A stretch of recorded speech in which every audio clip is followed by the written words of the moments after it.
All right, we're going to call the meeting to order. Welcome to the Oklahoma City Economic Development Trust meeting for March 26th, 2024. Item 2 on the agenda are the minutes from the January 30th, 2024 Trust meeting. Does anyone have any questions or comments on the minutes? If not, we can take a motion. We have a motion. And a second. Please cast your votes.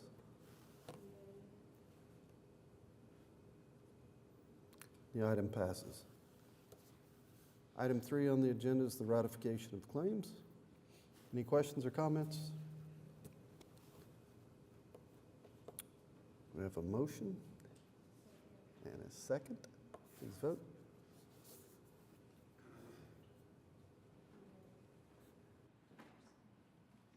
That item passes as well. Brings us to item 4 of the agenda, which is items for individual consideration.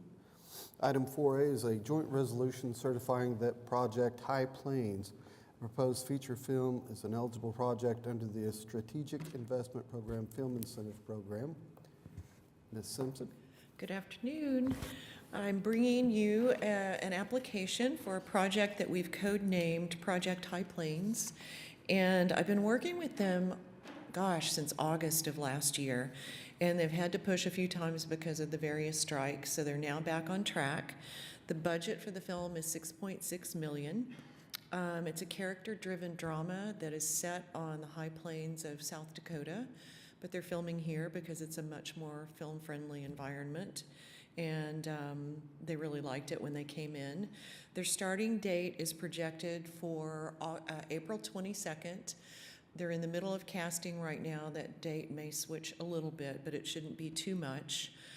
The director is based in New York. His name is Sean Flanagan.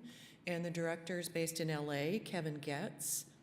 I'm happy to say that we're using yet another one of our local facilities, AllSuite. So far, our projects have really been spread around. We had one at Prairie Surf. We've had one at Filmmakers Ranch, Boiling Point, and now AllSuite. So that's a really good thing for our industry. They're planning to hire 90% of their crew in Oklahoma City. It's a relatively small crew. I think the footprint is, I'll get into that in the next slide, about 150 hires. Their anticipated spend is roughly $4.7 million, which is what we use to calculate our recommended rebate for them. And if we could go, yes, this slide shows exactly how they've qualified for the rebate. They have, why is that number lower? No, oh, I'm sorry, I'm looking at the number of 500,000. They're under 5 million, so they qualified for the 500,000 threshold, which is the lower 5%. They're doing 50% of filming days within Oklahoma City. A portion of their days will be in Guthrie. Their main production office will be at AllSuite, which is just up the street, and they're pre-qualified for the state of Oklahoma rebate. So we have recommended them for the 5% allocation, which comes to $236,687.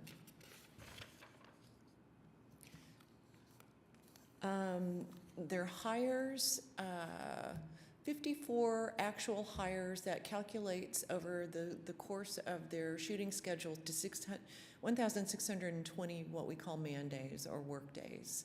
93% are Oklahoma City residents. 3.5 million is qualifying income, and everything is based at AllSuite.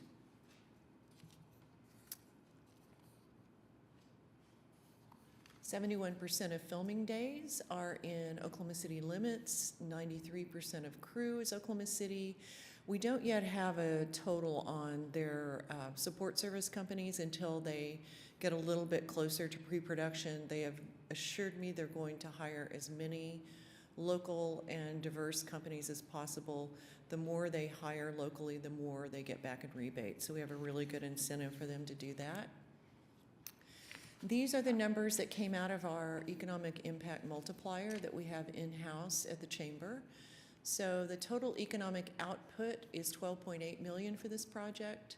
Jobs supported, direct and indirect, are 94, and labor income is $5.5 million. Qualifying expenditures again is roughly 4.7 million. Taxable expenditures, 630,249. And below the line, salary and per diem paid to crew, a little over 3.5 million. Does anybody have any questions? Any questions or comments? No? All right, if not, we can take a motion on the item. We have a motion and a second. Please vote. The item passes. Thank you so Ms. much. Simpson. All right, item 4B is a joint resolution approving the allocation to provide for certain community development incentives for the Alleys End Affordable Housing Project. Mr. Sudol? Thank you, Mr. Chairman. So just very quickly, we're going to have a presentation from Stephen Watts with the developer. This project we've been working on for a very long time, and lots of challenges in the market and other things, and we really worked, shaking the couch cushions, trying to figure out how to put this thing together. So just very quickly, I want to point out one small minor item that I think your memo talks about it being CapEx of 52 million and 211 units of affordable housing. It's actually going to be a little bit more on both of those numbers. You'll see in their presentation, but when we started the process, that's kind of where we're at. Reminder, this item today just does the allocation and directs the general manager designee to start negotiating the contract with the developer. So with that, I'll turn it over to Stephen. Yes, thank you, Kenton, and good afternoon, trustees. This is the Alleys End project. It is located on the northwest corner of Gaylord Boulevard and 4th Street. Next slide, please. This is a co-development between Rose Rock Development and Belmont. I am a partner in Rose Rock Development, as is Tim Strange, who's here. Sean Smith is here representing Belmont. We have done several complicated urban redevelopment projects throughout the state in our tenure, and we're partnering with Belmont that really brings a lot of affordable housing experience to the project. They've developed over 3,000 affordable housing units and specialize in LIHTC. This project utilizes low-income housing tax credits allocated from Oklahoma Housing Finance Agency. We also have state matching LIHTC credits. Next slide, please. As Kenton said, the project was 211 more recently. Now it's 214 units. Originally, it actually was 3 buildings that we'd proposed, which the third building will likely be a phase 2. But CMS Willowbrook will be the general contractor. It's a mix of studio, 1-bedroom, 2-bedroom, and 3-bedroom units. The project also has an ARPA grant from the Oklahoma County Home Finance Authority for $1 million. Next slide, please. Here's some renderings of the project. It is a very high design project for affordable housing project. It will be the largest urban affordable housing project in state history. 6 stories, wood frame construction. The ground floor will have transparency. It'll be a workout facility and our leasing office. So there will not be any third-party retail on the ground floor, but it will have a very urban feel to it. And as you can see, there's a walking area that's created between the 2 buildings, hence the name Alleys End, also the end of Automobile Alley. So it'll be very urban friendly, very walkable. Next slide, please. Here's another rendering, just looking more from street level. As you can see, the windows and the facade of the building have a very attractive appearance. Also the landscaping as well. Next slide, please. Here's another slide. This is looking from the parking lot that'll be created. And it also gives you a good view of that alley and how walkable and inviting that'll be. There will be ground floor units that'll be loft style units. So, very, very nice units for the price points that we'll be at. As I mentioned, very walkable project.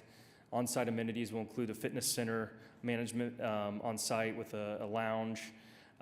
Everything will be Energy Star certified. All the units will have high-end finishes. Here's a site layout that shows how the project will be parked. on the east side, and then the two different buildings that'll be on the site. Another slide shows the layout of the two separate buildings. So our rent will be very affordable, between 30 and 80% of AMI, which will average out to be no more than 60% of AMI, which is truly an affordable project. With 51 studio units between $450 and $850 a month, 59 one-bedrooms at between $480 and $975 a month, 52 two-bedrooms between $580 and $1150 a month, and then a large amount of free three-bedrooms, 52 three-bedroom units between $670 and $1,400 a month. I think the three bedrooms are important because that means we can house families, and there's not a lot of three-bedroom units in the urban core. So on the financing side, you can see a mix of our financing here. The project is almost $57 million, with the large portion of that being the low-income housing tax credits, and obviously the permanent mortgage,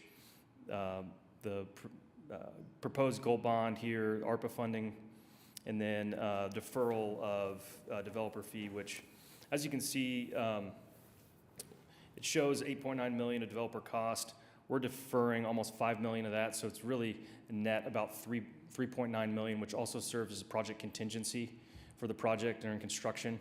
So, the reason we do that on the developer cost side is because we get about 55% tax credits off of that fee. You can charge up to 20%, and that generates additional $5 million of low-income housing tax credits. So, when you're doing these LIHTC projects, you really want to try to max that amount out in order to get more tax credits, and then, of course, you defer it into the operations of the building. So the development timeline, we're ready to move on this. We've got updated construction numbers, and we're planning to close in May, start construction in June, market the project June 2025, construction completion by the end of 2025, and there's a typo there at the end that should be property leased and stabilized July 2026. So that's our presentation for today. Any questions?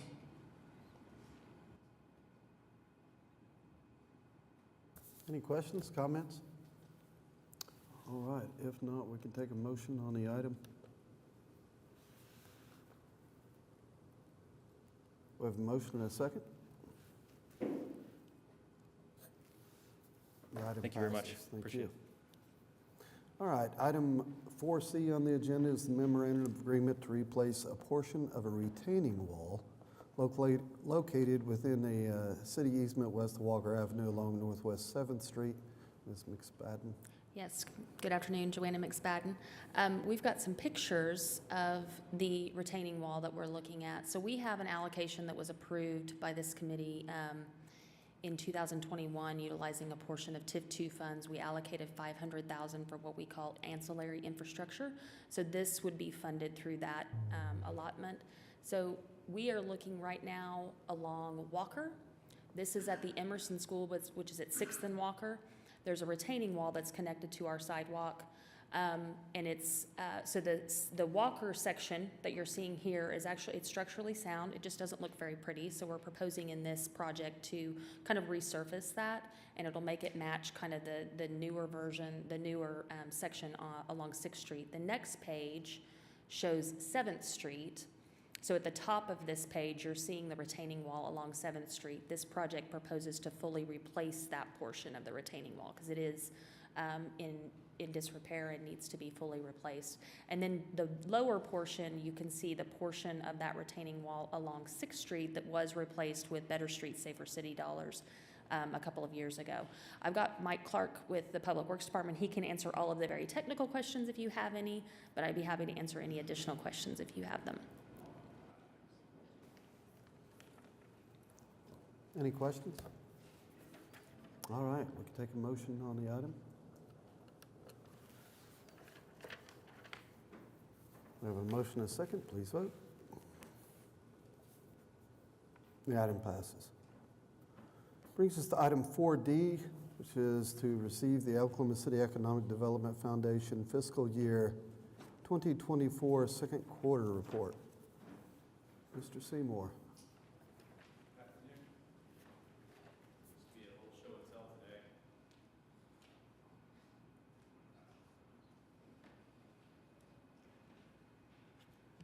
Thanks for the opportunity to present our second quarter report to the trust. I wanted to bring a little bit of information that's not always that you see, that's a little bit of an index of how Oklahoma City continues to stack up against competitive markets and how we do some storytelling around data and infographics. So the report that you have in your hand is our Greater Oklahoma City, we call it our At a Glance.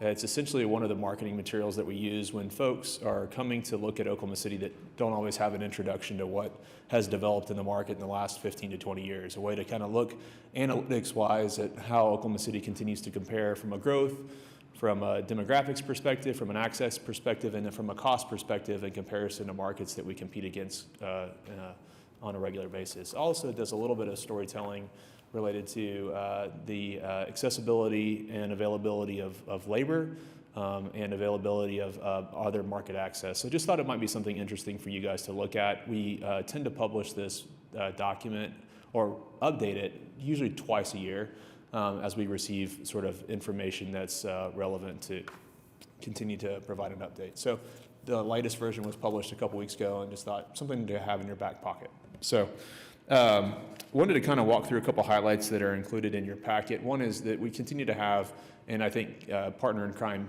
the Alliance can talk about this, a tremendous surge of good investment projects looking at the marketplace.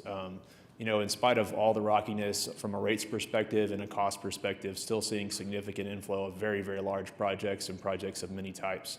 I think of note are very large manufacturing projects, continued info of distribution projects, and then even seeing a little bit more of a cycle of things like bioscience manufacturing, which we've been sort of setting ourselves up for the past 15, 20 years.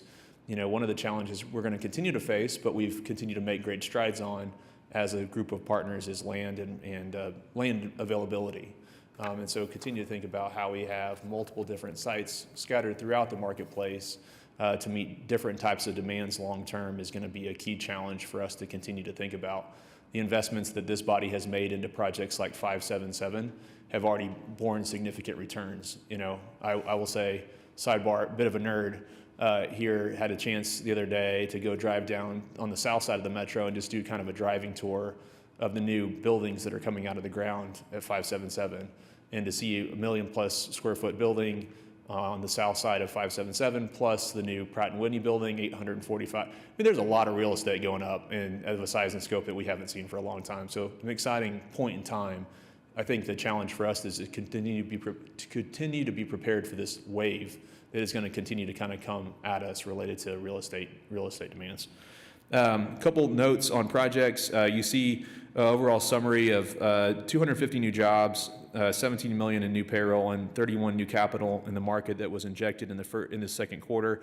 Some interesting projects tied to equine, projects that are actually tied to some experiences some folks had in association with some of the horse shows, expansion of an existing glass company, and then a regional project location that happened in El Reno that we supported, which we're proud of. We like to do things in the region. A couple other things I'll highlight is, you know, we love, as you all do too, to take advantage of brand opportunities. And one of the most compelling brand opportunities we have in our market is, of course, the Thunder.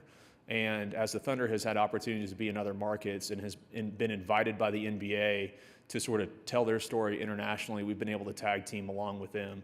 One of those opportunities was in Quebec recently, which has, as we all know, a very high concentration of aerospace manufacturing factories and projects. And so to be able to sort of use that platform to entertain a large number of manufacturing projects in that market, some folks that also have a presence here, but an international presence in Quebec, it was a really good opportunity for us to sort of continue to think about not just maintenance, repair, and overhaul in our market, but also manufacturing, R&D, and new composite materials as well. So that was a really fun experience, but also a fruitful experience that we've now sort of started using that model for other markets as well. It's not on this page, but we did a similar engagement in Washington, D.C. recently when the Thunder played the Wizards, and just inviting folks that already have a market presence here to entertain them in D.C. as well.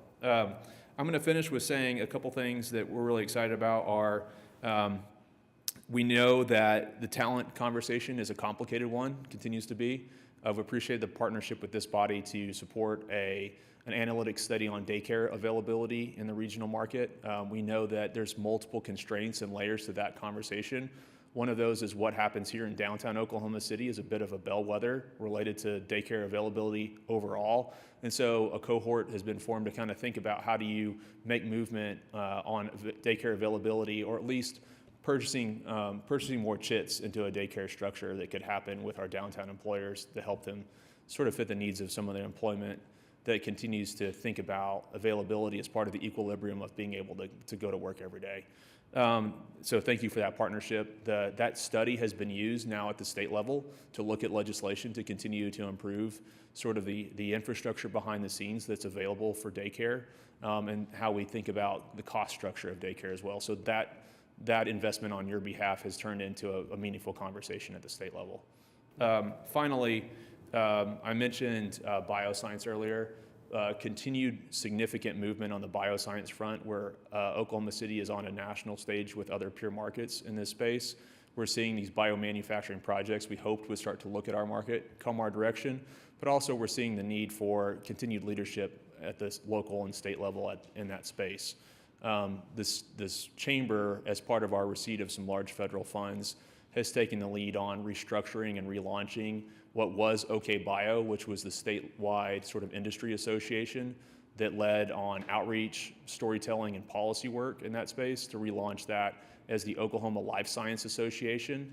Formally, that organization will relaunch this June at the Bio International Show in San Diego, but leading up to that is a lot of conversations about who sits around that table. How do you involve healthcare systems? How do you involve other parts of the life science equilibrium? And so a lot of conversations around relaunching that group, making sure it has sustainability long term, and it's not just dependent on federal funds in this short period of life cycle. So I always finish my comments here by saying thank you, and I want to do the same here today, to say thank you for a meaningful partnership. We really do have something special here, where there's this really great relationship between city, Alliance, and Oklahoma City to do really big stuff, and I've appreciated the creativity, the partnership, and the friendship on some interesting and really unique projects. So thank you so much. Thank you. Any questions? All right, if Thank not, you. we can take a motion to receive. Thank you. We have a motion and a second. And the item is received. Item 4E on the agenda is to receive the Alliance for Economic Development of Oklahoma City fiscal year 2024 second quarter report. Mr. Sudol. Thank you, Mr. Chairman. So the report's in the packet, and I won't read the entire thing, but just highlight a couple things. We continue to do our work on the ARPA program. Just as a reminder, the city put about $20 million with the Alliance to do a lot of the small business, workforce development type of programs. I just mentioned that again. There's a variety of programs mentioned in there, but that deadline is coming, and that's part of our efforts right now, really trying to get the funds pushed out the door, get providers pushing on them to spend the funds, and then working with the city staff, Joanna, municipal counselor's office, city manager's office, trying to come up with other creative ways, and some of those things we've done, like extending our facade improvement program, working with the Strong Neighborhood Initiatives programs and things like that. So continue that. Jeff mentioned some things around I-240. So again, around the Tinker area, we're still doing a lot of work. And as a reminder, through our work with the Oklahoma Industries Authority, doing a lot of work on the expansion of the base eastward, east of Douglas. And we've been doing a lot of work with Tinker and Air Force legal staff on getting appraisals on properties that are owned by the OIA that we will be selling to them to help them expand their bomber campus. So that work is continued. Lots of legal steps, as you can imagine, working with a host of lawyers from the Air Force. In addition, there's other pieces out there, like we're helping with a piece of property for a new OG&E peaking station, their new gate, et cetera. And then he mentioned 577, so continuing work on that. Projects have been approved by this body, and just wanted to report, we had a couple projects this body approved, I believe at the last meeting. Those were approved by the OIA, who also has to approve those, so moving forward on those as well. Couple other just really quick things. I know this body's part of, a lot of our TIF districts, and there are some TIF districts in the Innovation District that are managed through a different body, and wanted to report on a couple things. We'd made some changes over there. So going well, there's some projects moving. I wanted to specifically mention 13th and Broadway area on the northwest corner, the Hub project. I think they were here today at council. Getting an alley vacated was the final step of getting Core Bank's office tower, and then there's about 290 apartment units contemplated there. And then recently, it's not in the report because it just happened last week, but the other side, the Pivot folks, we worked with them, and there's a company which we can't announce yet, but is moving their headquarters there, and that's about a $30 million project to begin there. So just a lot of activity happening over there as well. And then finally, just wanted to highlight, it's mentioned a little bit preliminarily on here because it's the second quarter report, but council did approve the formation of a new TIF review committee for the Classen Corridor Revitalization, or Classen Revitalization Corridor, which is roughly goes from about 34th, down through Classen into Midtown, and that's really the first step, was to form that committee. The committee will have to meet and then make the recommendations to council about the additional at-large members, and then the whole committee will have to meet and recommend the project plan and increment area that we had proposed and shared at council. So just wanted to share that with this body as well. A lot of other things on that report. If there's any questions, be happy to answer. Thank you. All right, we can take a motion on the item to receive the report. We have a motion and a second.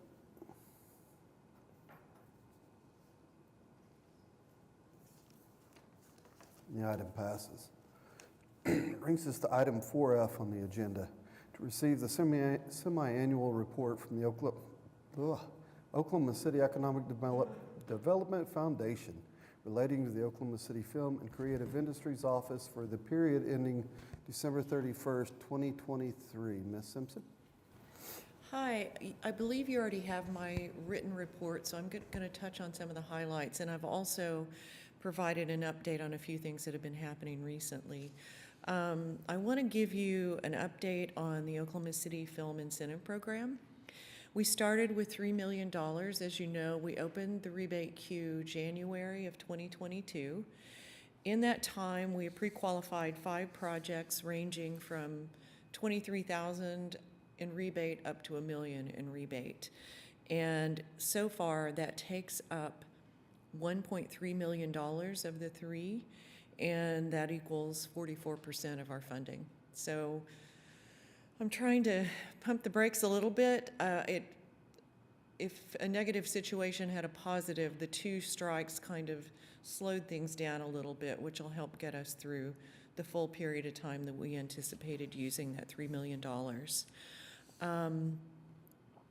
One of the conversations going on right now, based on a benchmark for this year, is discussions about long-term funding for the Oklahoma City Film and Creative Industries Office. So Jeff Seymour, Aubrey McDermott, and I have been discussing a strategy for that and identifying some possibilities of foundations and organizations who might have missions that overlap with what we're trying to do and might be interested in subsidizing our budget beyond June 30th, 2025, so that this office can continue.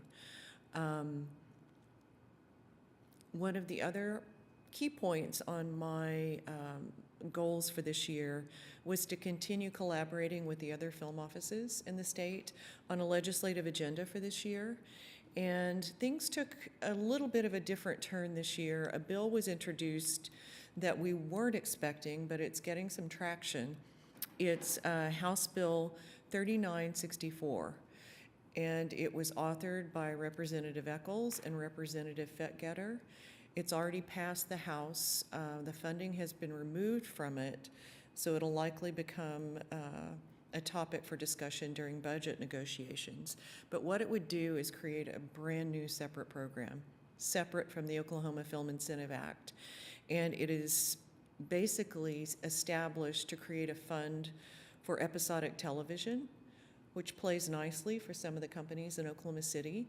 So I was at the Capitol yesterday for Oklahoma Film and Music Day, which, by the way, was a tremendous success. We had a crowd over there and probably, I would say, a good 100 vendors who were on the rotunda to show the size and scope of our industry. But it passed the Senate Finance Committee yesterday.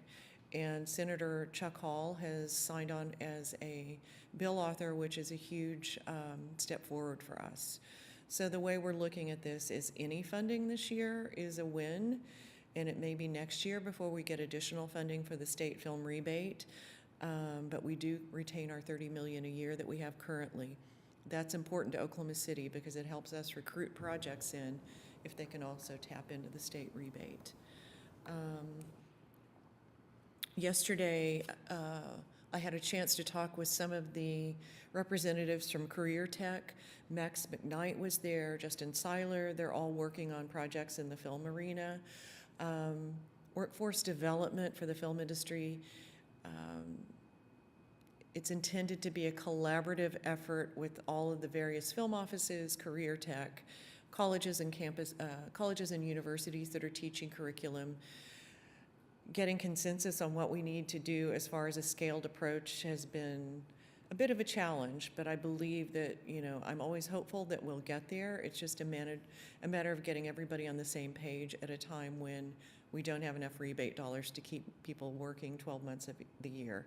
So we've got to scale our expectation of how many people we're turning out and what we're training them in. It's got to be scalable and that we're creating training for people that can actually go and get the jobs.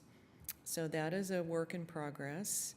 One of the things that is a really important need, and that is, was hammered home again yesterday, meeting with our industry. The Oklahoma City incentive starts at $500,000. That's the threshold. The state's is $50,000. There's a whole lot of young filmmakers that fall below that when they're starting out in their careers, and this is especially true of our diverse filmmakers. So collaboratively, our industry, I'm hoping, will come together and find a way, and I would like to be a part of those conversations in creating some kind of grants for our local filmmakers and state filmmakers to incentivize them telling their stories. Their stories are important. I bring this up time after time, but Sterling Harjo is a perfect example of that. He did Reservation Dogs, which was a hit series on FX. He started out tiny budget projects that barely qualified for the state rebate, but that's an important storyteller that we were able to then keep here and nurture, and now he's decided to stay in Oklahoma and create all kinds of jobs along with his work. External marketing. I have really some exciting activities to report on. My office, along with the State Film Office, Tulsa, and Cherokee Nation, partnered at American Film Market in November. It's a market in Santa Monica where roughly 7,500 people come in from all over the world to this huge marketplace. So we hosted a suite at the Sheraton Delfina, had all of our marketing materials, met with filmmakers to sell Oklahoma in our jurisdiction. But we also hosted a VIP reception, and we branded it Sunsets and Silver Screens, and we did it at this iconic venue in Hollywood overlooking the Capitol Records. We had 150 studio executives and producers there talking all about Oklahoma. It was iconic, and our turnout was amazing. We then hosted a dinner afterwards for, I believe, 6 studio executives from Universal, Warner Brothers, Apple, and Paramount at a sit-down dinner where we really could curate the conversation and talk to them one-on-one. I don't think anybody's ever done that with them, and they loved it, and it's something I'd like to continue maybe in smaller groups going forward. And I wanted to show you some of the collateral materials. Oklahoma City ran a full-page ad in the Variety, which is the trade paper for the industry, during AFM. So Oklahoma had a huge spread, but I was really proud of Oklahoma City's listing all of our primary production companies, our incentive, a QR code taking them to our lookbook. And we created a lookbook which markets all of our locations, information on our incentive, on our studios, and again, you can link through a QR code on our materials that takes you to the book. So those were the major things that we did marketing-wise. I'm about to meet about Dead Center 2024. We'll have a presence there, which will include some kind of industry training aspect to, I'd like to do a workshop of some type, as well as participate in a mixer. I attended OK Cine Latino Film Festival on Saturday that takes place in Capitol Hill. If you haven't been, I urge you to go. It was my first time. It was pure joy. They do it at Yale Cinema, and it's a partnership with Dead Center Film Festival, the Capitol Hill community. It serves young people from Capitol Hill, and the films were great. It was a wonderful event that I want to sponsor going forward. So those are the high points. Does anybody have any questions? Any questions? No. Okay, Thank you very much. thank you. All right, item 5 on the agenda is the general, oh, I'm sorry. Item 4F, we need to take a motion in a second. We have a motion and a second, please vote. Item passes. Item 5 on the agenda is the general manager's report. Ms. McSpadden? I don't have anything specific to report. I'll just let you know the report shows you kind of our cash balances and all of our funds, and we earned almost $500,000 in interest in February. So continue to have lovely interest rate earnings. So Great, that's all I've got. thank you. Item 6, do we have any comments from staff? Trustees? Any citizens signed up? No? All right, that gets us to item 7. We are adjourned.